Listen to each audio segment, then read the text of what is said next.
You've been told you can get abs in 60 days. You've probably seen it everywhere online. Transformation videos, before and after photos. People claiming it's simple if you just stay consistent. But here's the truth. For most people, that's not even close to reality. Because the timeline sounds realistic, but the starting point is completely ignored. And that's where the misunderstanding begins. Most people think they're just a few weeks away from visible abs, but they've never actually measured where they are. They look in the mirror, they guess based on how they feel, and they assume they're already close. But body fat doesn't work like that. It has clear thresholds before anything becomes visible. For most men, abs don't really show until around 10 to 15% body fat, and most people are far above that. For women, it's even different, because their bodies naturally hold more essential fat for hormonal health. So what feels like almost there is often much further away than expected. And that's why 60 days feels like enough, but in reality, it rarely is. Most people think abs come from doing the right exercises. More crunches, more core workouts, more effort. But that's not how it works.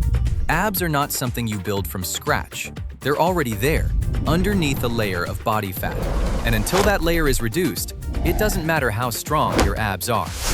You can train your core every day and still never see visible abs, because visibility is not about strength, it's about body composition. And once you understand that, everything starts to make more sense. To reveal your abs, your body needs to lose fat, and that only happens in a calorie deficit. That means you're using more energy than you take in. So your body has to pull from stored reserves. But here's the part most people don't realize. Your body doesn't choose to burn only fat. It uses whatever is available, and that includes both fat and muscle tissue. So when you're losing weight, you're not just burning fat, you're breaking down your body to meet energy demand. And without the right signals, your body has no reason to protect muscle. That's why fat loss is not just about losing weight, it's about controlling what you lose. So what do most people do? They try to speed it up as much as possible. They cut calories too aggressively. They increase cardio. They push harder every single day. And at first, it works. The scale drops quickly. It feels like progress. But here's the problem. Your body doesn't just lose fat faster. It starts breaking down more muscle to keep up with the energy demand. Because muscle is easier to break down than fat under extreme conditions. So the faster you try to lose weight, the more muscle you lose along the way. And that changes how your body looks, even if the number on the scale goes down. That's why people get lighter, but still look the same. Or worse, they look smaller, but softer. Because they didn't just lose fat, they lost structure. There's a limit to how fast your body can lose fat effectively. And that limit matters more than most people think. For most people, the optimal rate is around 0.5 to 1% of your body weight per week.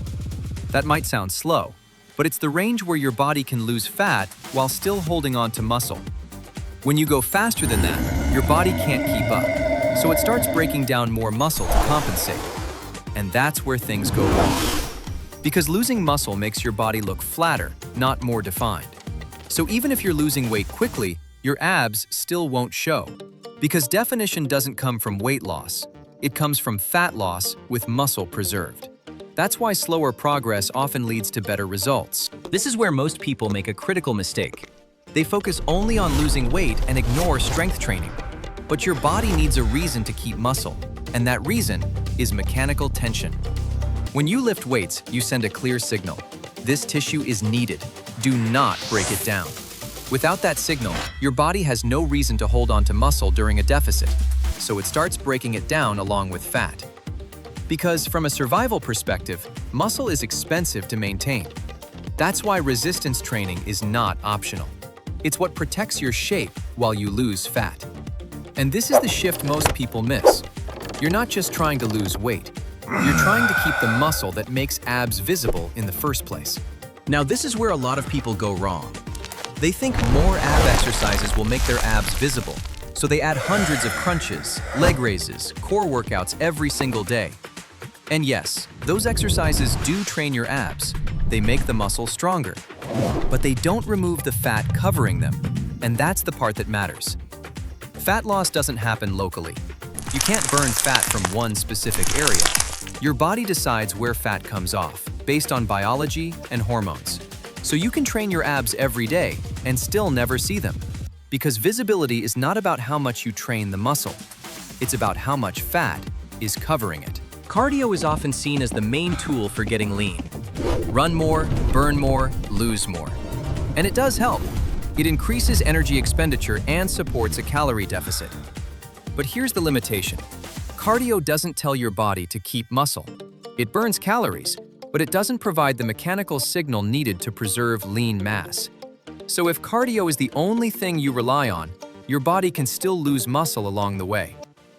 That means you may lose weight, but not improve how your body looks.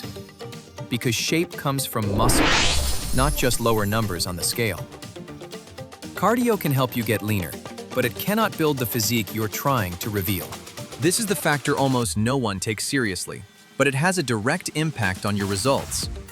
Sleep doesn't just help you recover, it controls how your body uses energy. When you don't get enough sleep, your hormonal balance shifts. Cortisol levels go up, and anabolic hormones that support muscle go down. That changes how your body handles a calorie deficit. Instead of efficiently using fat for energy, your body starts losing more muscle. So even if your diet and training are correct, poor sleep can slow everything down. And over time, that adds up. Less fat loss, more muscle loss, worse body composition. You're not just tired, you're losing progress without realizing it. At the beginning, fat loss feels easier. The scale drops, your body responds quickly. But over time, everything starts to slow down. And that's not a mistake, it's your body adapting, trying to protect itself from continued energy loss. As you lose fat, your body increases hunger signals and reduces how much energy you burn. You feel hungrier, you feel more tired. You move less without noticing. So even if you're doing the same things, the results start to slow. And this is where most people get frustrated, because it feels like nothing is working anymore. But this is actually a normal biological response. Your body fights hardest when you're closest to getting lean. This is another part most people overlook. Men and women don't lose fat the same way. Their bodies are built differently, and that affects how abs become visible. Men naturally carry less essential body fat. Around 2 to 5% is required for basic function. Women require significantly more, around 10 to 13% just to maintain hormonal health. Because of that, the threshold for visible abs is different. For men, abs usually become visible around 10 to 15% body fat. For women, it's typically closer to 18 to 22%. And fat distribution is also different. Men tend to store more fat around the abdomen. Women tend to store more around the hips and thighs. That means even with the same effort, the visual outcome and timeline can look very different. So comparing results directly doesn't make sense. Same goal, but completely different biology and path. This is where a lot of people lose motivation. They rely completely on the scale. They weigh themselves every day and expect the number to drop consistently. But body weight doesn't only reflect fat loss. It changes based on water retention, glycogen levels, and even how much food is in your system. Stress can also play a role. Higher stress increases cortisol, which can cause temporary water retention. So your weight might go up, even when you're actually losing fat. And that creates confusion, because it feels like you're not making progress. But the scale is reacting to short-term changes, not revealing long-term results. That's why focusing only on weight can be misleading. This is where most people start to doubt themselves. They compare their progress to someone else online. They see faster transformations, leaner bodies, better results in less time, and it creates pressure. It feels like they're doing something wrong. But what they don't see is the full context. Different starting points, different timelines, different conditions. Fat loss is not linear. It doesn't happen at the same speed for everyone. Some weeks feel faster, some feel slower. That's part of the process. But when you compare your journey to someone else's result, you lose perspective. You think you're failing, when in reality, you're just early in your own timeline. So can you actually get abs in 60 days? The answer is not a simple yes or no. It depends entirely on where you're starting. If you're already relatively lean, around 12 to 15% body fat, then yes, it's possible, because you're already close to the threshold. But for the average person, sitting around 20 to 25%, 60 days is not enough time to reach that level. And if you're starting higher than that, above 25%, then 60 days is just the beginning of the process. So the timeline doesn't define the result. Your starting point does. For some people, 60 days is enough. For most people, it's just the start. Let's break this down in a way that actually matches the 60-day idea. The first 60 days don't completely transform your body. They reveal where you really started. If you were already close, you'll begin to see definition, maybe even visible abs. But if you weren't close, you'll notice changes, just not the ones you expected. Your waist might get smaller, your shape improves, but full abs aren't there yet. That's because fat loss follows a rate, and it takes time to reach lower body fat levels. From day 60 to around day 90, this is where most people start seeing clear definition.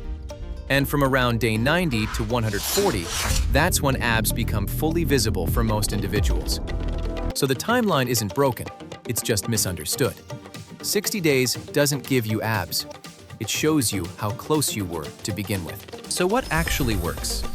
Not shortcuts, not extreme plans. A simple system you can repeat. Start with a consistent calorie deficit, enough to lose fat without forcing your body into extreme stress. Add resistance training, 2 to 3 sessions per week to preserve muscle and maintain structure. Use cardio as support, not the main focus, just enough to help increase total energy output. And don't ignore sleep, because recovery directly affects how your body uses energy. Then keep your daily activity high. Small movements add up more than you think. This is not complicated, but it has to be consistent. Because results don't come from doing everything perfectly once. They come from doing the right things over and over again. Here's the truth most people don't want to hear. You don't need a 60-day transformation. You need a system that still works after 60 days. Because that's what actually changes your body. You thought 60 days would be enough, that if you just pushed hard enough, you get there. But 60 days was never the goal. It was just the starting point. And if you don't see abs in 60 days, it doesn't mean you failed. It means you weren't as close as you thought. Once you understand that, everything changes. You stop chasing fast results and start building something that actually lasts. Because in the end, abs aren't about time. They're about consistency, structure, and doing the right things long enough.